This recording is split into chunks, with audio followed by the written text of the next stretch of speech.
presidente constitucional de la República. Señor presidente y vicepresidente del Congreso Nacional, señores representantes de los altos poderes constitucionales de la República, excelentísimo señor nuncio de su santidad, decano del cuerpo diplomático, y excelentísimos señores embajadores y honorables encargados de las misiones diplomáticas aquí presentes, señoras y señores. Esta solemne celebración, la última del siglo, coincide con una hora menguada de la patria. Es una hora triste, tensa, bochornosa, preñada de peligros y de amenazas para los que queremos vivir en libertad y democracia bajo el imperio de la ley. No es hora de historias pasadas. La historia se está haciendo aquí y ahora. Es la circunstancia la que nos exige seguir el ejemplo de los próceres que firmaron la Declaración de la Independencia, de los que fundaron las bases y sentaron los principios de un Estado constitucional, en el cual la ley respetase la libertad y el honor, como decía una cancioncita que andaba por ahí corriendo en las calles de la Caracas entonces. Es la hora de hacer verdad el himno que hoy cantamos.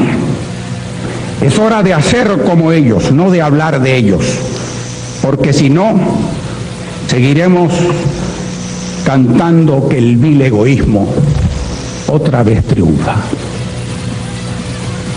Con el recuerdo de las heroicidades de los libertadores no vamos a exculpar las cobardías de hoy.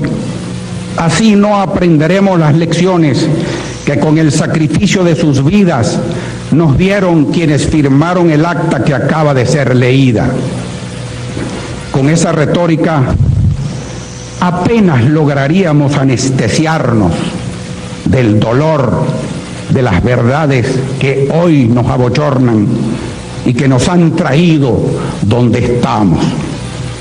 Por ese camino no nos vamos a encontrar jamás con nosotros mismos. Los hechos de hoy plantean ante la conciencia moral de los venezolanos de hoy la obligación de hacer algo por lo que hoy amenaza la esperanza de cambiar lo que hay que cambiar. Esos hechos pueden hacer, y si se les deja, van a hacer retroceder a Venezuela a un ayer cuyos atavismos de violencia están latentes y solo falta alguien que los despierte. Y alguien los está despertando. Mañana nadie podrá declararse eximido de responsabilidad si hoy cada quien no asume la responsabilidad que le corresponde, sin egoísmo, sin cobardías. Para las revoluciones que están revolucionando al mundo de hoy, la retórica heroica de las revoluciones de ayer de poco valen. Esa retórica heroica no nos hace más ricos, ni más sabios, ni mejores ciudadanos. No nos consuela de lo que somos con el recuerdo de lo que fuimos. Lo que ellos hicieron ayer no nos exime de lo que nosotros aquí y ahora debemos hacer hoy.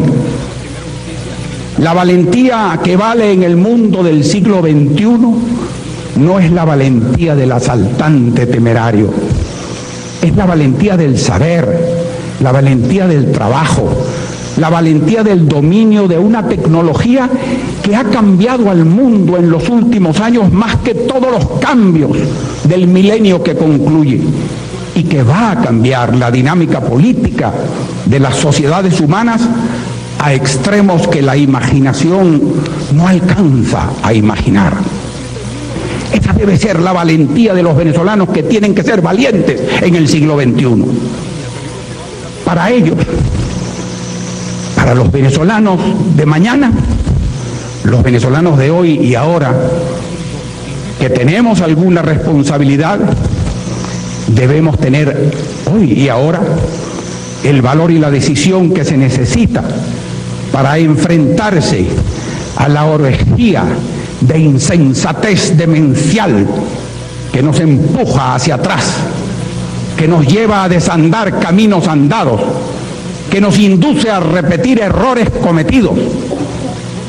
Si los venezolanos nos dejamos alucinar por un demagogo dotado del talento de despertar odios y atizar atavismos de violencias, con un discurso embriagador de denuncia de corruptelas presentes y heroicidades pasadas, el año entrante Venezuela no va a entrar al siglo XXI.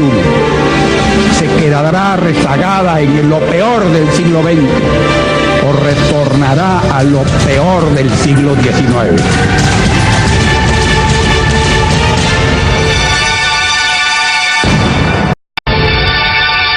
El desprecio que el señor presidente manifiesta por una constitución que le otorga legitimidad a su mandato, pero que él sentenció a muerte prematura, no nos aclara los términos de la constitución de sus verdaderas intenciones, con la cual propone reemplazarla. Por lo pronto, está claro que nadie puede ignorar las repetidas amenazas que el señor presidente ha proferido en contra del Congreso, de la Corte Suprema de Justicia, magistrados, del fiscal y del Contralor de la República, del Consejo Nacional Electoral y de las Fuerzas Armadas. Ni un solo poder constitucional ha sido eximido de sus amenazas, ni uno solo.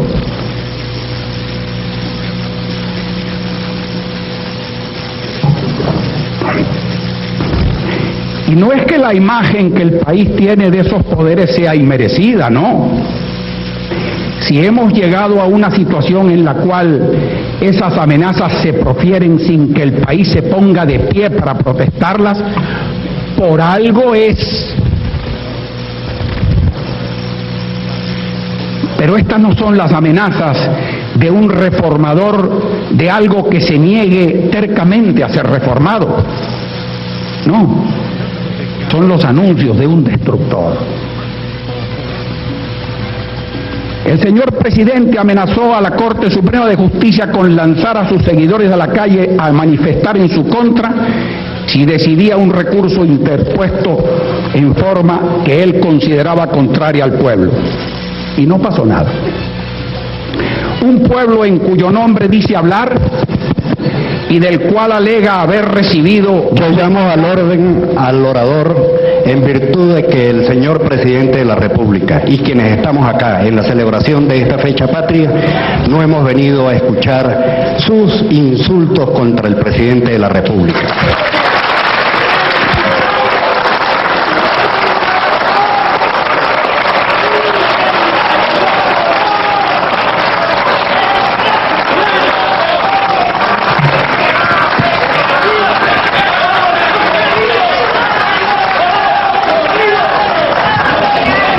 Yo invito al señor presidente de la República, quien ha sido invitado especial a esta sesión solemne del Congreso de la República, a acompañarlo fuera del hemiciclo.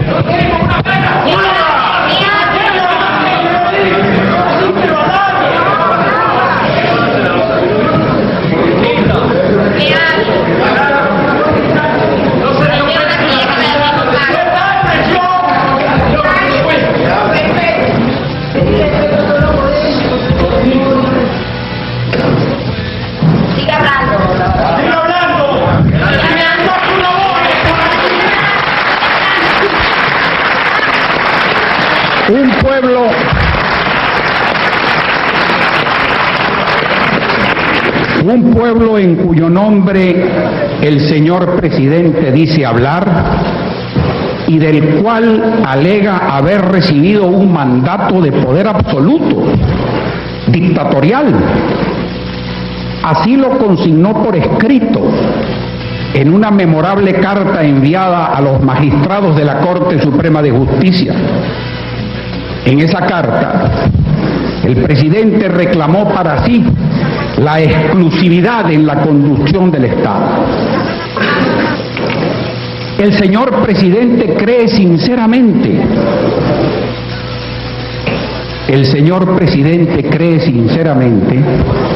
que el Estado es él, que él es el único representante del pueblo en la estructura constitucional de la separación de los poderes. Cuando la Corte Suprema de Justicia decidió en una forma contraria a lo que él esperaba, el presidente acusó a sus magistrados de estar coludidos contra él y en repetidas ocasiones posteriores los acusó de corrupción. Y no pasó nada. El señor presidente ha instado repetidamente al desacato por la constituyente a ser elegida de los términos del mandato aprobado por los electores en el referéndum, cuyas bases clara y explícitamente le negaron a la Asamblea Constituyente a ser elegida el carácter originario. La Corte Suprema de Justicia ha negado el pretendido carácter originario de la Asamblea.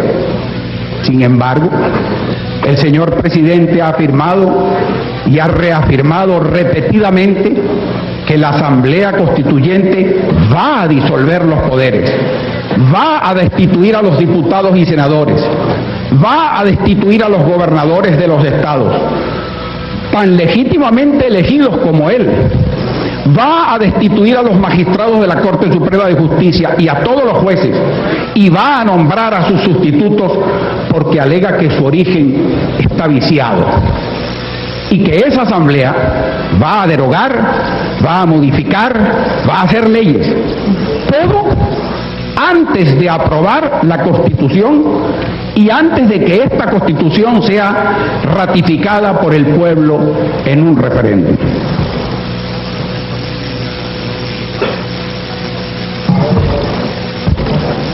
Nunca antes en la historia de Venezuela, salvo por supuesto en los días de Boves y Morales, se había hecho una prédica tan clara y tan abierta en favor del caos y de la anarquía. Nunca. Los más radicales revolucionarios han predicado un orden nuevo, pero orden. Nadie ha predicado el desorden, la incertidumbre y la arbitrariedad como ideales para construir una nueva república. El presidente pretende equiparar la elección de la constituyente con un hecho revolucionario, creador de un gobierno de facto. Nuevamente llamo el orador a orden y deploro profundamente que el Senado y el Congreso de la República de Venezuela, en la celebración de una fecha patria de la magnitud del 5 de julio, haya sido utilizada por ustedes, Jorge Olavarría, por este acto bochornoso que usted nos está haciendo presentar ante la opinión pública y ante el cuerpo acreditado de los señores embajadores. Señor presidente del Congreso, yo estoy haciendo historia. Yo no he inventado una palabra de lo que he dicho.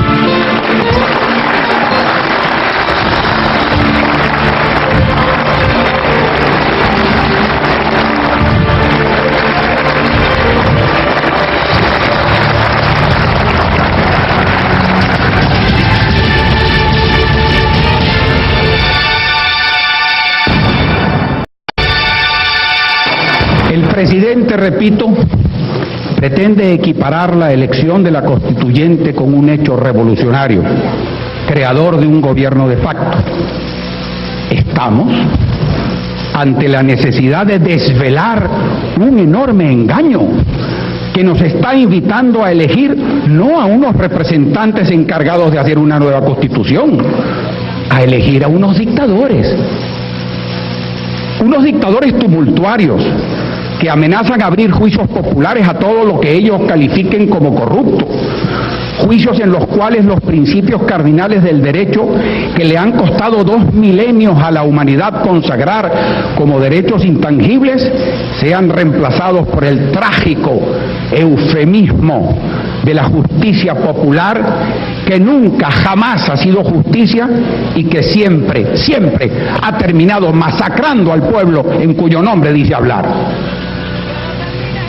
Una asamblea dictatorial obediente a su voluntad, que tendrá, según dicen, el poder de disponer de nuestras vidas a su arbitrio, porque no estarán limitados por más ley que la voluntad de la mayoría. Además, el presidente ha instado al Consejo Nacional Electoral a la violación de las bases comiciales para la elección de la Asamblea Constituyente, unas bases que él mismo propuso y que, aprobadas por el electorado en el referéndum, fueron vertidas por la autoridad electoral en un reglamento que ahora el señor presidente se niega a respetar, alegando que puesto que no hay ley que regule la elección de la constituyente, él puede hacer y decir lo que le venga en gana para promover a sus candidatos, así se lo prohíba la ley y las bases comiciales que él mismo propuso y se aprobaron en el referéndum. En esta línea de palabras y de acciones, el señor presidente apoya abiertamente a los candidatos de su parcialidad y para ello hace uso público y notorio de los recursos del Estado. Cuando el Consejo Nacional Electoral le amonesta, el presidente hace burla del árbitro electoral y de la amonestación que recibió y anuncia que seguirá haciendo lo mismo, y lo sigue haciendo. Cuando el Contralor anuncia su decisión de investigar el hecho, el presidente lo ofende y lo descalifica. El hecho es dramáticamente claro, señoras y señores. El señor presidente de la República ha violado su deber de respetar y de hacer respetar la Constitución y las leyes de la República. Nadie lo puede negar. No digo que el presidente ha violado su juramento, porque lo dio en forma harto irregular, al extremo que puede decirse que no juró, como se lo manda la ley. En ese momento calificó de moribunda a la ley constitucional. Y no sé si dijo que juraba respetarla o terminarla de matar. Pero si la respuesta del señor presidente a la pregunta ritual que le fuera formulada fue equívoca, la autoridad que le tomó el juramento lo entendió por dado, cuando le dijo: si así lo hiciereis, que Dios y la patria os premien, sino que os lo demanden. Pues no lo ha hecho. No ha respetado ni ha hecho respetar la Constitución y las leyes. Por el contrario, ha instigado abiertamente a su desobediencia. Lo ha hecho a los obedientes y no deliberantes miembros de las Fuerzas Armadas. Y como Dios anda muy ocupado en cosas más importantes, y la patria somos todos y no es nadie, alguien se lo debe demandar, alguien. Hace 3 días, en su condición de comandante en jefe de las Fuerzas Armadas, El presidente violó su juramento constitucional de respetar y sostener la Constitución y las leyes. Cuando promovió a 33 oficiales de las Fuerzas Armadas, cuyo ascenso había sido expresamente negado por el Senado de la República en legítimo ejercicio de su atribución establecida en el ordinal quinto del artículo 150 de la Constitución.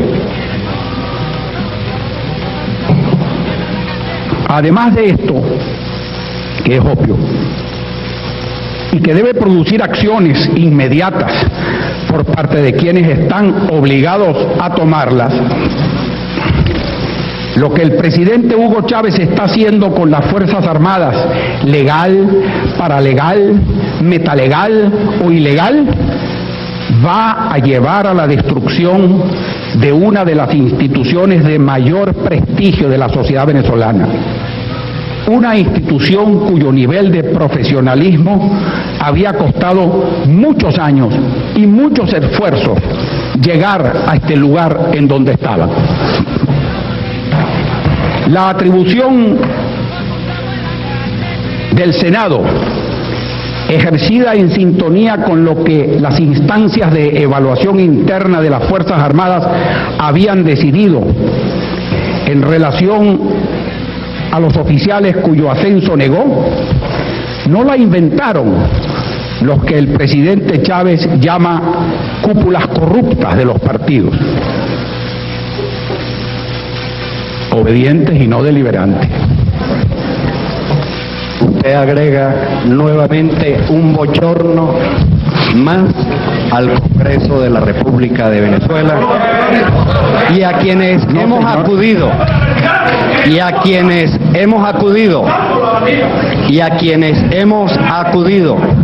a este salón en el día de más alta significación de la patria. Pero los responsables directos de este bochorno, ustedes saben perfectamente bien quiénes son. Los que han propuesto a este señor para que venga en el día de hoy a ensuciar, a enlodar una vez más el Congreso de la República de Venezuela. Prosiga, señor Olavarría.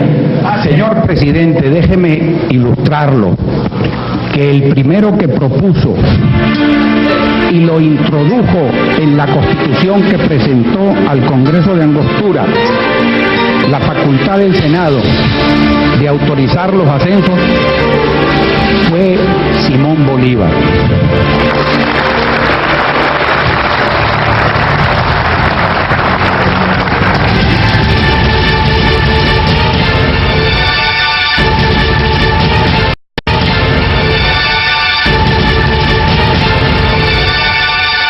Desde el mismo inicio de su carrera militar, la preocupación de Bolívar por la disciplina del ejército y su acatamiento a la autoridad civil y constitucional fue constante.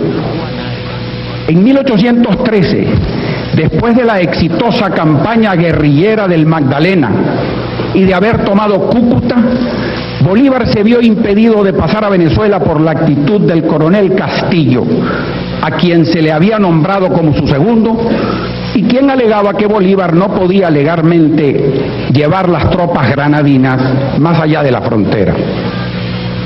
Bolívar acató esto y se dirigió al Congreso de la Unión en solicitud del permiso correspondiente. Pero como se hizo evidente que la actitud de Castillo era obstruccionista y no legalista, Bolívar le escribió al presidente de la Unión: más que un raciocinio táctico o estratégico o político de la campaña que pensaba iniciar en Venezuela, le formula una declaración de principio extremadamente importante. Le dice: no hay Estado beligerante sin ejército y no hay ejército sin disciplina. Este primer incidente de la carrera de Bolívar, de la carrera militar, revela la constante de una firme convicción en la disciplina del ejército como condición de su misma existencia y de su sumisión al poder civil como requisito de su carácter republicano y constitucional, que era la razón por la cual había ejército y se luchaba. La disciplina del poder militar y su razón de ser como brazo armado de una república constitucional por la cual se luchaba fueron los dos pilares del pensamiento de Bolívar en materia militar y la constante de su vida.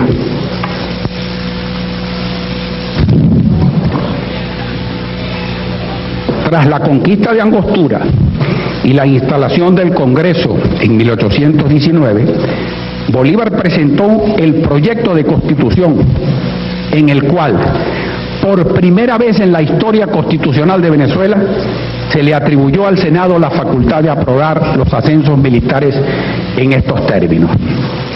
El presidente nombra los empleos civiles y militares que la Constitución no reservare. Entre los reservados se comprenden los de coronel inclusive arriba, cuyo nombramiento lo hará el Poder Ejecutivo con aprobación del Senado. Si éste no conviniere en el nombramiento, puede repetir su instancia apoyándola mejor. La resolución del Senado, en este caso, es decisiva. La Constitución de Bolívar estableció por primera vez en nuestra historia constitucional el carácter no deliberante de las Fuerzas Armadas y su jefatura por quien quiera ejerciera las funciones de presidente. Y apartándose del modelo federal de la Constitución de 1811, estableció que la Fuerza Armada era exclusividad de la República y no facultad soberana de las provincias de tener cada una de ellas sus propias Fuerzas Armadas. Ya lo había dicho en 1813 y lo consignó en la Constitución que propuso a la Constituyente en 1819. No hay Estado sin Fuerzas Armadas. No hay Fuerzas Armadas sin disciplina. No hay disciplina sin ley. No hay ley si el jefe de esa fuerza disciplinada y obediente no la respeta y no la hace respetar. Si la ley se rompe por quien tiene la obligación de respetarla y hacerla respetar, se acaba la disciplina, se acaba la Fuerza Armada, se acaba el Estado. Palabra de Bolívar, palabra de Bolívar, así de claro, así de simple. La Constitución de 1830 repitió la atribución del Senado para autorizar ascensos y el carácter no deliberante de las Fuerzas Armadas. Pero la Federal de 1864 omitió esa atribución, la atribución del Senado, y consagró la facultad de los estados de tener sus propias Fuerzas Armadas, al extremo que la Fuerza Armada Nacional tenía que pedir permiso para pasar por el territorio de los estados de la Unión. Esa fue una de las causas que llevaron al enguerrillamiento crónico que le siguió hasta que en 1908 Gómez tomó el poder y empezó a desmontar la disgregación implícita en el modelo federal y acabó con los caudillos.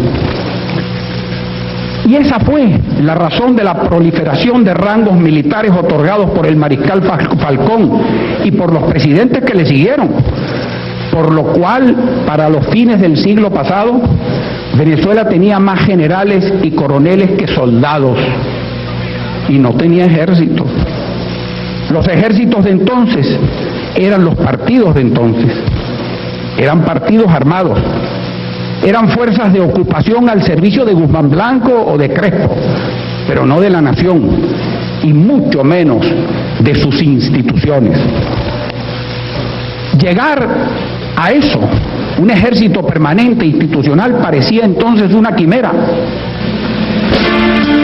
Regresar a eso parecía hasta antes de ayer una imposibilidad. Pero ese es el camino por el cual vamos. Por lo pronto, ya tenemos más coroneles y generales de aviación que aviones, y más almirantes y capitanes de navío que navíos.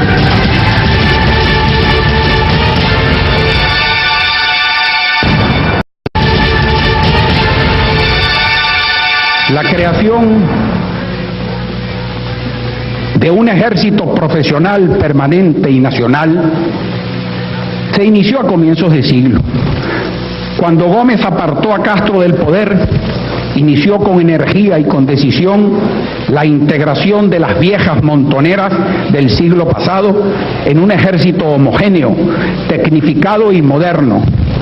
El paso fundamental se dio cuando el 5 de julio de 1810 se inició el primer curso en la Escuela Militar de la Planicie.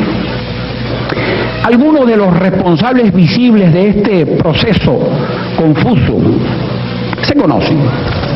El general Francisco Linares Alcántara había estudiado y se había graduado en West Point, el general Félix Galaviz, el coronel chileno Samuel McGill, y los más visibles de las etapas posteriores fueron el general Eleazar López Contreras y el entonces teniente coronel Isaías Medina Angarita, quien se había graduado en la escuela militar y había sido muchos años su profesor. Y el hecho fue que se llegó a la muerte de Gómez en 1935 con una estructura fundamental de un ejército profesional con espíritu y reglamentación de permanencia institucional. Ese ejército disciplinado fue lo que hizo posible que el general Eleazar López Contreras realizara las grandes transformaciones que eran necesarias para cambiarle el carácter dictatorial del régimen en el cual él se había formado y para que refundara la democracia venezolana en el siglo XX. El general López Contreras heredó una estructura de poder militar que le hubiera permitido prolongar el régimen autocrático. No lo hizo así. Y uno de los primeros indicios que dio el general López Contreras de su carácter liberal, de sus intenciones democráticas, fue cuando después de la muerte de Gómez se quitó el uniforme y entró a Caracas como presidente de la República vestido de civil. Un detalle que merece ser recordado en estos momentos cuando se están dando indicios en contrario.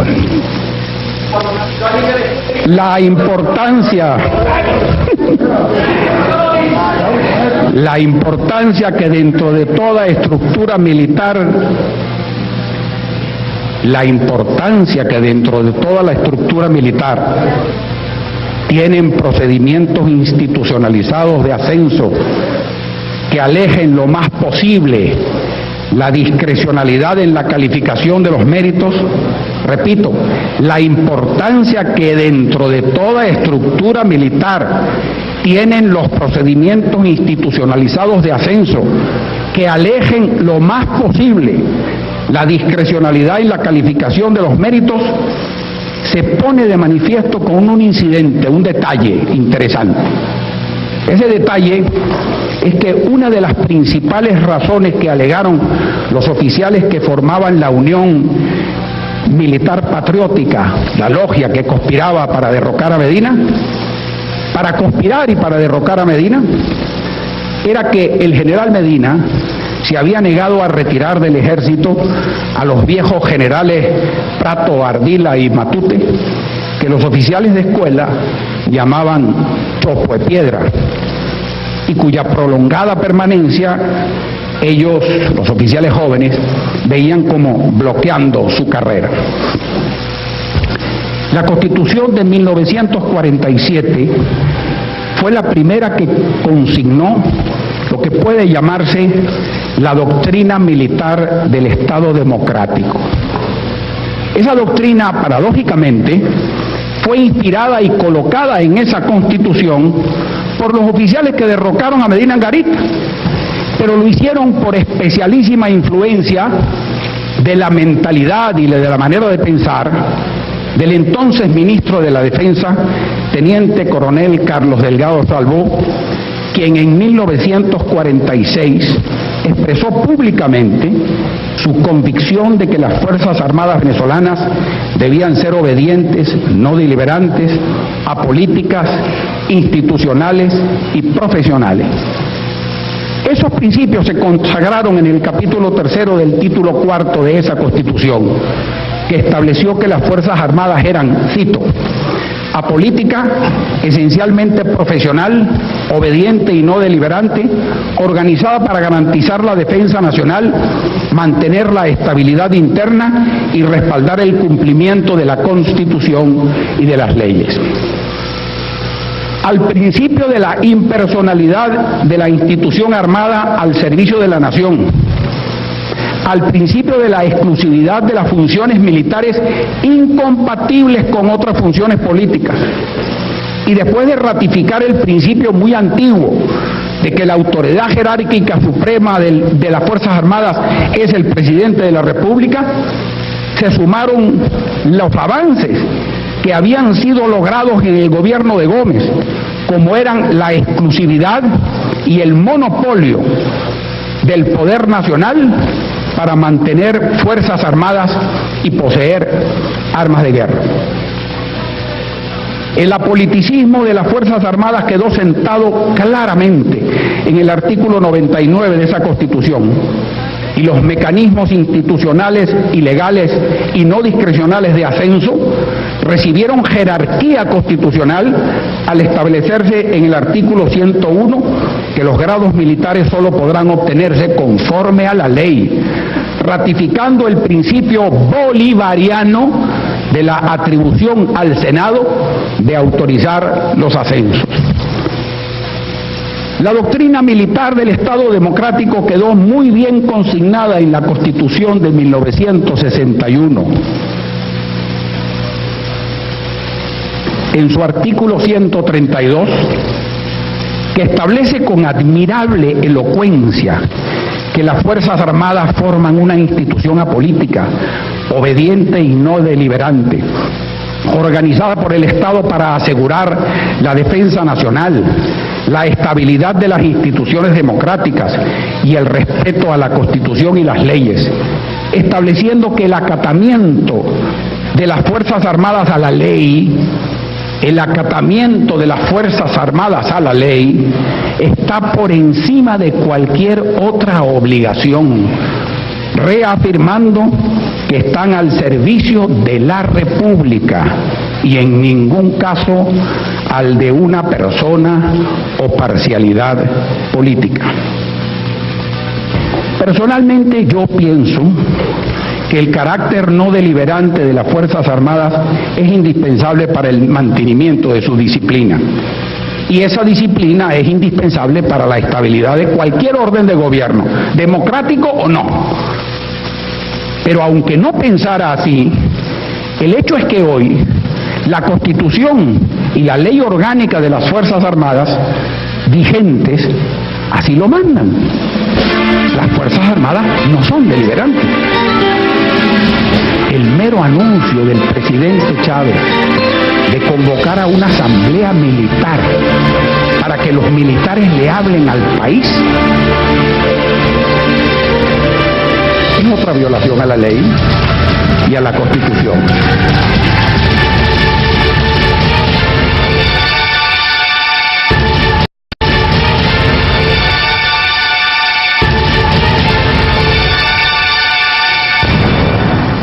Ha llegado la hora, señores. Ha llegado. Ha llegado la hora, señor Fiscal General de la República, señora magistrada de la Corte Suprema de Justicia. Ha llegado la hora de recordarle al presidente que los poderes que él ofende, que él amenaza, merecen tanto respeto como el señor presidente tiene derecho de esperar de ellos y de todos nosotros.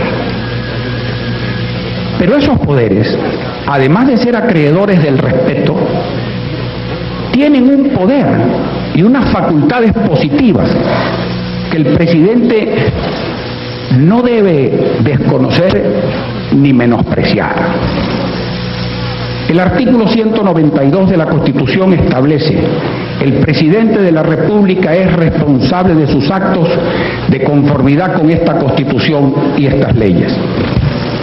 El artículo 121 de la Constitución advierte que el ejercicio del poder por el presidente de la República acarrea responsabilidad individual por abuso de poder o por violación de la ley. El artículo 46 de la Constitución establece que si el presidente de la República ordena o ejecuta un acto que viole o menoscabe los derechos garantizados por la Constitución, incurre en responsabilidad penal, civil y administrativa, según los casos. La responsabilidad penal del presidente de la República no es inmune a las consecuencias de la comisión del delito de abuso de autoridad por actos arbitrarios y del delito de incitación a la desobediencia de las leyes. La Corte Suprema de Justicia, en pleno, tiene competencia para declarar si hay o no méritos para el enjuiciamiento del presidente de la República.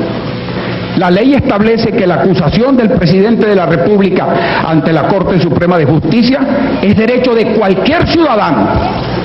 El Ministerio Público también tiene esta facultad, según lo establece el artículo 220, ordinal quinto de la Constitución. A la acusación deberán acompañarse los documentos, testimonios, informaciones de nudo hecho u otros medios de prueba que acrediten los hechos sobre los cuales ha de versar el juicio. Recibida la acusación, la Corte Suprema de Justicia debe decidir si hay o no méritos para proseguir el enjuiciamiento dentro de las 10 audiencias siguientes a su presentación. Si la Corte decide que hay méritos, lo debe participar inmediatamente a la Cámara del Senado o a la Comisión Delegada. El Senado está facultado para autorizar, por el voto de la mayoría de sus miembros, el enjuiciamiento del presidente de la República. Hecho esto, el presidente quedará suspendido en el ejercicio de sus funciones, tal como lo establece la Constitución, que está viva y está vigente.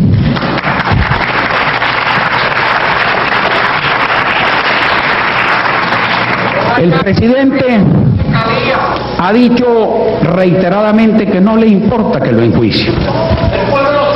A quienes me escuchan,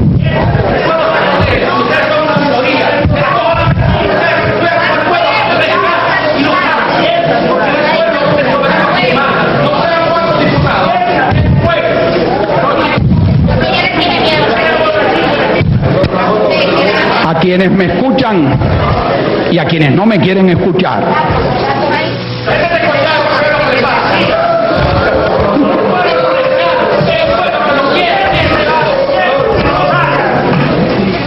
repito, a quienes me escuchan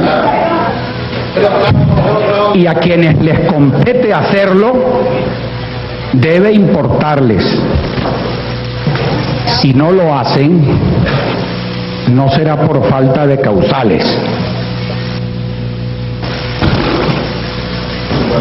Antes de venir aquí, medité mucho acerca de lo que en esta hora y desde esta tribuna debía decir. Un viejo y sabio amigo me aconsejó: deja hablar al venezolano angustiado que tienes dentro. Eso es lo que he hecho. Yo no sé si he acertado con lo que se debe o no se debe decir en este momento. Solo sé que he hablado como mi conciencia me lo manda. Eso me basta. ¿Qué más se puede decir para sacudir a los venezolanos que me escuchan y sacarlos de su apatía, de su conformismo, de su cobardía cívica? Para alertarlos de lo que puede suceder y va a suceder si se deja pasar lo que se está diciendo y se está haciendo. Yo no soy de los que ven en los escasos 2 siglos de nuestra historia republicana una morbosa secuencia continua de fracasos en el empeño iniciado en la fecha que hoy conmemoramos para construir un Estado constitucional. No es cierto que nuestras 26 constituciones sean una prueba de una sucesión constante. Yo las veo como una secuencia constante de frustraciones Y de la frustración siempre queda la esperanza que la constancia llevará algún día al éxito. Las frustraciones de nuestra historia están eslabonadas por una sucesión magnífica, gloriosa, de coraje y de constancia en la defensa de los principios democráticos que fueron sembrados en un día como hoy hace 188 años. De no haber sido por ese coraje y esa constancia, Boves habría triunfado. En su día fue mayoría la que siguió a Boves y minoría la que seguía a Bolívar.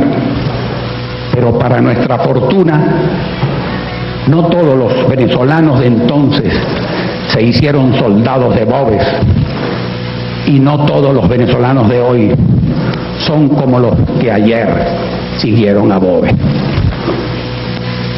He dejado hablar al venezolano angustiado que tengo dentro, porque no somos pocos los venezolanos que estamos angustiados por las tempestades que van a provocar los vientos de odio y de ilegalidad y de violencia sin razón ni sentido que hoy se están sembrando.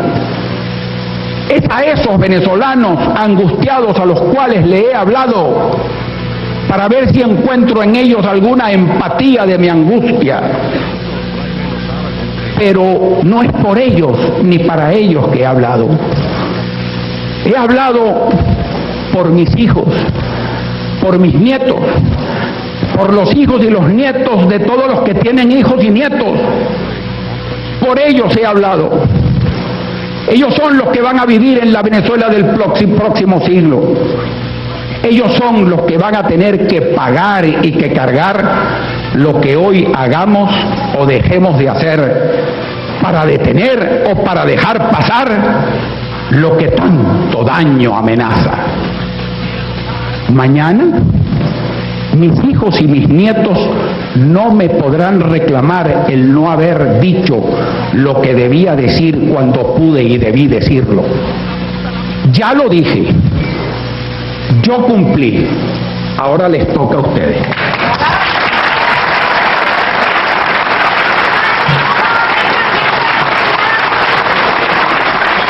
Se designa al senador Carlos Canache Mata para que acompañe a su retiro de la tribuna de oradores al señor Olavarría.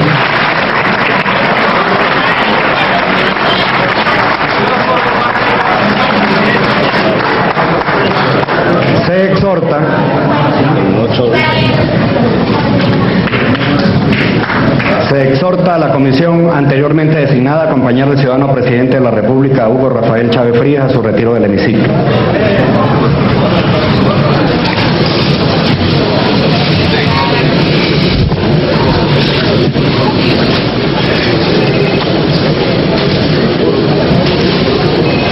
El ciudadano presidente del Senado y presidente del Congreso Nacional. De esta sesión se cierra la reunión.